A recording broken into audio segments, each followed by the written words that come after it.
On peut remarquer une ressemblance entre, d'un côté, la fête de Sukkot qui est suivie de Shmini Atzeret, et d'un autre côté, Pessah, qui est suivi de Shavuot, qui est appelé aussi Atzeret. Et dans les deux cas, c'est un 8e jour où la Torah est mise à l'honneur. Puisque dans un cas c'est Simchat Torah, dans l'autre cas c'est Matan Torah. Donc il y a un lien qui est intéressant. La question qu'on peut se poser, pourquoi Shmini Atzeret est collé à Sukkot, alors que Shavuot est à 49 jours des premiers jours de Pessah.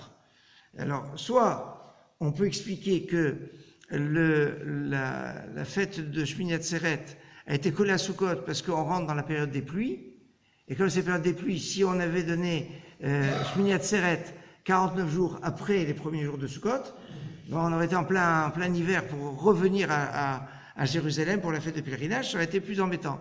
Alors que là, on est au printemps, c'est plus facile de voyager, donc ils peuvent faire l'aller-retour. Donc idéalement, le principe, c'est d'avoir la fête qui arrive après Pessah, eh bien, à 50 jours, enfin 49 jours, on compte 49 jours pour l'avoir. Pour Sukkot, c'était embêtant parce que sinon, on va se trouver en période de pluie et comment on va faire, on va revenir. On peut le compter comme ça. Deuxième lecture possible. En fait, à Pessah, il fallait vite que les gens rentrent chez eux. Pourquoi? Parce que c'est la période des moissons. Il y a du travail dans les champs. Alors que, quand on est en hiver, on commence, alors il va voir on va devoir semer, mais c'est pas de suite. Donc on n'est pas trop pressé de partir.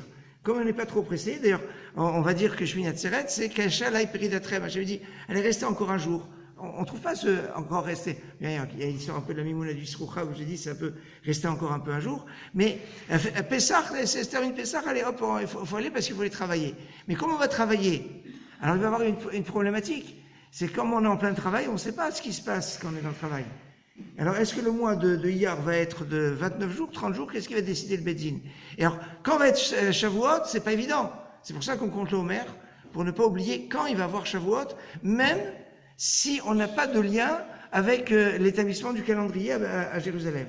Et donc le compte du Homer, c'est pour ne pas perdre pied et ne pas perdre le contact avec quand il doit avoir la célébration de Shavuot. On voit que tout est bien calculé et tout est comme il faut et dans les mêmes. Un grand Mazel Tov à toute la famille Cohen pour la naissance de Noah Sarah. Merci Mazel Tov.